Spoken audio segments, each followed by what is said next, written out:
Et salut l'assemblée, c'est Gigi, on se retrouve aujourd'hui pour la deuxième game du BO3 Léo Esper Livingen contre un Green White Splash Bleu Value. Je suis en compagnie de Atoms. Et salutations l'assemblée. Et donc on se retrouve donc pour cette deuxième game. Donc là on voit le plan de side de Léo, donc qui va essayer de voir ce qu'il va être capable de rentrer contre un Green White Value, qui est déjà un match-up plutôt favorable pour lui. Ouais. Donc je suis curieux de voir ce qu'il va rentrer. Alors moi, pour émettre un jugement sur son side, je comprends pas trop le turn mode script. Pourquoi? Alors déjà, il joue un Bojuka Bog. Alors pourquoi ne pas jouer d'autres Bojuka Bog alors que après d'un côté tu me diras la turn mode creep elle arrive comme ça. Ouais, la turn mode creep. Tu la poses pour 0. T'as des reliques. Tout à fait. Alors moi je pense que Tormod Script, s'il l'a choisi alors qu'il y a 10 milliards de solutions possibles pour gérer le cimetière dans le moderne, c'est qu'il a une raison particulière. Moi la seule raison que je vois c'est que c'est gratuit. C'est que c'est gratuit et aussi que la Tormod Script c'est target player. Only. Oui, bah.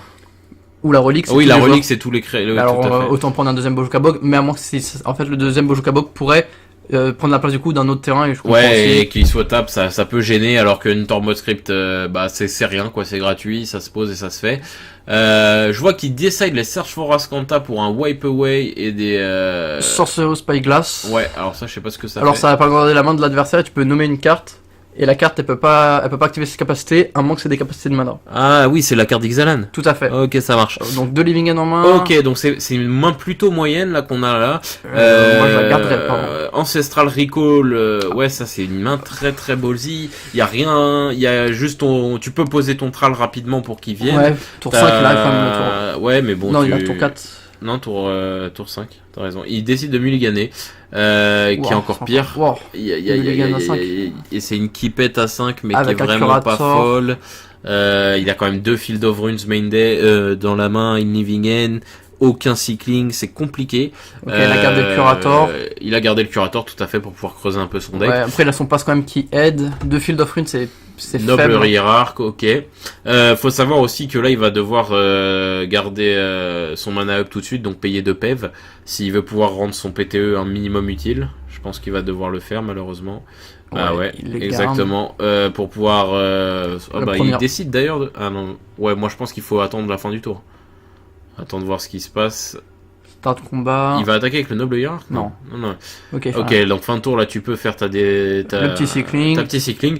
Oh là là. Ça peut aider, non? S'il l'a rentré, c'est qu'il y a une carte qui le met vraiment mal. Alors est-ce qu'il va s'en servir pour gérer une 8 potentielle? Je pense que c'est ça. Il va peut-être se nommer... déjà ça permet de voir. Déjà il peut voir la main. Donc... Déjà il peut voir la main, c'est déjà intéressant. C'est vrai que c'est un peu sous-estimé cette carte, je l'ai pas vraiment vu passer dans les débats des joueurs, mais c'est quand même intéressant de pouvoir, c'est une sorte de sonde gitaxienne plus... Spellcaller. Le Spellcaller, les amis, c'est compliqué. Ah là là, cette carte est vraiment très puissante. En fait, Spellcaller, ce qui est fort, c'est que son spectre sans mauvais jeu de mots, son spectre d'action est large, très très large. Trop large. Et peut-être trop large, je suis d'accord avec toi. Qui va d'ailleurs peut-être, qui est un problématique dans le sens où ce qu'il gère vraiment tout le format pendant que l'adversaire a touché tous les nobles hierarques de son deck. Et là voilà, ce que moi j'ai déjà joué contre un Bant Tempo. Ouais, Tempo. Ce qui est bien avec Bant Tempo, c'est qu'en fait comme ton Spellcaller a le vol et qu'il y a très peu de cartes vol dans le format quand tu réfléchis, il jouit de tous les nobles hierarques que tu peux poser. Et en fait, ça devient une cloque très menaçante. Clairement, beaucoup plus qu'on pourrait le croire. Ouais. Léo qui chope un deuxième Curator, ce qui est terrible avec ses 2 Field of Runes. C'est là où est-ce que je questionne le fait de les avoir main deck. Peut-être que c'est pour lutter contre Valakut main deck. Moi je pense que je ferai un Field of Runes sur le terrain désengagé. Ah, moi je ferai un Field of Runes sur le terrain désengagé. Pourquoi faire? Choper une plaine. Ah, de toute façon, il récupère le terrain. Non, il est, temps pour deux, il va faire quoi? Il est au fond. Unified Will, ok. Unified Will, qui est une carte que je jouais, que j'ai testé chez Ondin.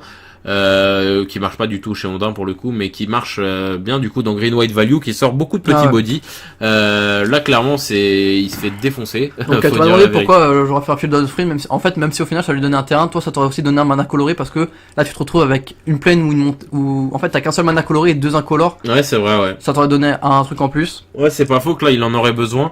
Maintenant là il a vraiment surtout besoin, c'est de gérer quelque chose. Ouais, ok, là ça part quand même sur il va Livingen. Ah, il peut Livingen, il a raison. 100% il va se prendre son... Non, fait qu'il le prenne pas. Bah de toute façon c'est la meilleure. Là c'est il a Ah. quelque chose à proposer. Il a du bleu. Unified Will Encore. once again. Ok, bon bah ça peut partir sur un. Ah, c'est violent là. Parce que Ouais. là, elle serait partie en living end, ça aurait été bien, tu vois, il aurait récupéré la Sorceuse, il aurait posé peut-être, ok, un seul curator, mais c'est pas grave, il aurait Là, c'est enlevé vrai 4 qu'il cartes d'un touche bien. coup. Alors je sais pas s'il l'avait que en side, mais Unified Will on l'a pas vu à la une.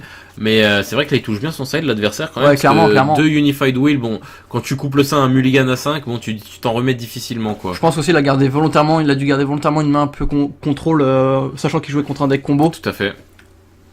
Alors là, ce que Léo fait, je sais pas si c'est sa volonté de faire ça pour ça. Il continue de jouer, alors que ça, je sais pas s'il va concéder là dans les secondes qui suivent, mais il faut savoir dans Magic compétitif, c'est qu'il faut même quand tu sens que c'est perdu, faut continuer de jouer. Pourquoi? Pas parce que t'as des chances de gagner qui pourraient être Trigger, hein, ça a rien à voir. Bon, il a décidé de concéder.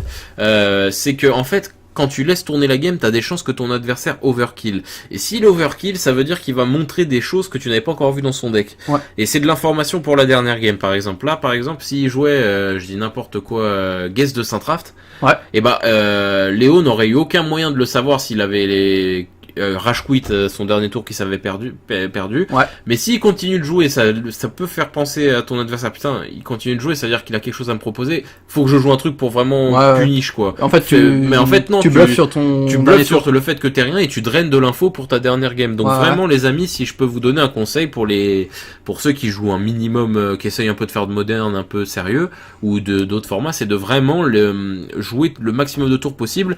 Et quand je vous dis faire durer les games, enfin faire laisser passer un autre tour, essayez-vous justement dans ces derniers tours que vous jouez de ne rien montrer que vous n'avez pas encore montré. Au contraire, vous laissez lui s'exposer et vous gardez des choses en backup. C'est très important. Ouais, donc pour, au final, si les deux ils font pareil. Non, parce que dans tous les cas, il est mort au prochain tour. Oui, là, dans clairement, ce cas, tu clairement. vois. Mais si justement il fait rien, il dit juste à toi, ça fait penser à ton adversaire. Ah, il a quelque chose pour gérer la situation actuelle, donc il faut que je montre quelque chose qu'il n'avait pas encore vu, qui va lui faire comprendre qu'il a perdu. Clairement, clairement. Donc Très voilà, intéressant, ouais. c'est comme ça que se finit Ce petit stomp. ce petit stomp. Donc c'est un partout. Maintenant, je peux le dire pour ce petit BO Green White Value versus Esper Living End. Encore une fois, on vous invite. Ouais. À nous dire ce que vous pensez de MTGO sur la chaîne. Est-ce que la capture vous va? Est-ce que le fait qu'on caste dessus comme ça, ça vous va? Est-ce que vous préférez peut-être si un jour on s'y met, Qu'on soit en solo cast. qu'on caste en solo cast en direct en fait, qu'on explique nos actions. Ouais. Les deux sont possibles en fait même, hein, Clairement, sont clairement. même clairement possibles sur la chaîne. Donc ça, tout ça, n'hésitez pas à nous le dire en commentaire. En tout cas, on espère que la troisième game se passera un peu mieux pour Léo. Ouais, clairement, clairement. Donc on verra ça la semaine prochaine. Et Atom, ça a quelque chose d'autre à rajouter? Bien sûr, vous pouvez toujours vous abonner à la chaîne, à nous suivre sur Facebook, à liker et mettre un commentaire, et à partager à tout fan de MTG. Tout à fait. Et on se dit à la semaine prochaine pour la suite et fin de ce BO3 les amis. Salut tout le monde. Salut tout le monde.